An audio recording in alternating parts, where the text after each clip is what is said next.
છું શિવાની। સૌથી પહેલા જુઓ ગુજરાતના વરસાદના ટોપ 9 સમાચાર। રાજ્યના અનેક જિલ્લાઓમાં વરસાદ વરસી રહ્યો છે, ત્યારે રાજ્યના 85 તાલુકામાં નોંધપાત્ર વરસાદ વરસ્યો। મધ્ય અને ઉત્તર ગુજરાતમાં વરસાદી જોર જોવા મળ્યું। સૌથી વધુ બનાસકાંઠાના ધાનેરામાં 3 ઇંચથી વધુ વરસાદ ખાબક્યો। મહેસાણા અને ધનસુરામાં 1.5 ઇંચ વરસાદ વરસ્યો।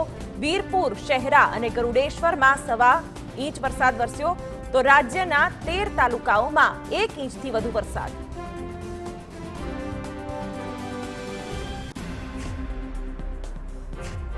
તો બનાસકાંઠાના ધાનેરામાં 3 કલાકમાં 3 ઇંચ વરસાદથી જળબંબાકારની સ્થિતિ સર્જાઈ। ધાનેરાના મુખ્ય બજાર, પાલિકા, હિંગળાજનગર સહિતના વિસ્તારો પણ પાણીમાં ગરકાવ થયેલા જોવા મળ્યા। દુકાનો આગળ પાણી ભરાતા વેપારીઓની મુશ્કેલીઓ વધી। સાચોર ધાનેરા હાઈવે પર પાણી ભરાઈ જતા વાહન ચાલકો મુશ્કેલીમાં મુકાયા। અરવલ્લી જિલ્લામાં પણ વરસાદી માહોલ જોવા મળી રહ્યો છે। ધનસુરા તાલુકામાં ધોધમાર વરસાદ ખાબક્યો। ધનસુરાના આસપાસના ગ્રામ્ય વિસ્તારોમાં ભારે વરસાદથી પાણી ભરાયા છે। સોની કંપા, બુટાલ સહિતના પંથકમાં વરસ્યો વરસાદ। ધોધમાર વરસાદના પગલે રસ્તાઓ પર પાણી ફરી વળ્યા।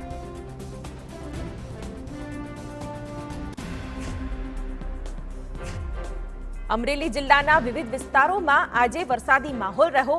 બગસરામાં ધોધમાર વરસાદ વરસ્યો હતો। બગસરા અને આસપાસના વિસ્તારોમાં સતત 3 દિવસથી હળવાથી મધ્યમ વરસાદ પડી રહ્યો છે।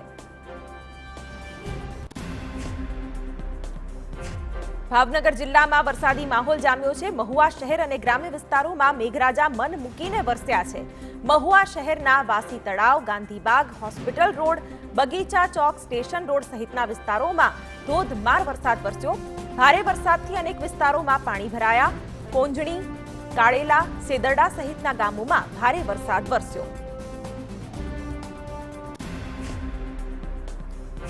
મહીસાગરના કડાણા ડેમનો અદ્ભુત આકાશી નજારો સામે આવ્યો છે। કડાણા ડેમમાં ઉપરવાસમાં વરસાદથી પાણીની ભરપૂર આવક થઈ છે।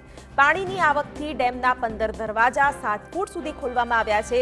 ડેમમાંથી પાણી છોડવામાં આવતા નયનરમ્ય નજારો સર્જાયો છે, જેના આહલાદક આકાશી દ્રશ્યો સામે આવ્યા।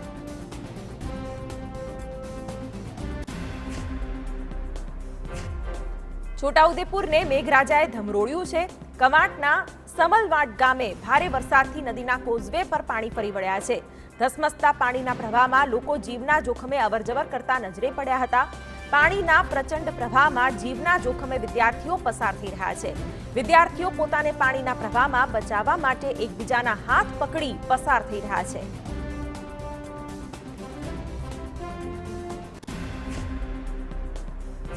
દાહોદ જિલ્લામાં ભારે વરસાદથી માછણ નદીમાં પાણીની ભરપૂર આવક થઈ રહી છે। લીંબડી મહાદેવ મંદિર નજીક આવેલ માછણ નદીમાં પાણીની આવકથી કોઝવે પર વરસાદી પાણી ફરી વળ્યા।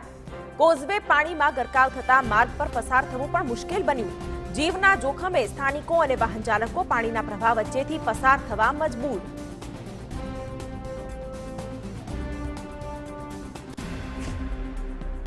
વરસાદી માહોલ વચ્ચે હવામાન નિષ્ણાંત અંબાલાલ પટેલે આગાહી કરી છે કે ચાલુ મહિનામાં ભારે વરસાદી માહોલ જામશે અને પંચમહાલ, દાહોદ, લીમખેડા, ગોધરામાં ભારે વરસાદની શક્યતા છે।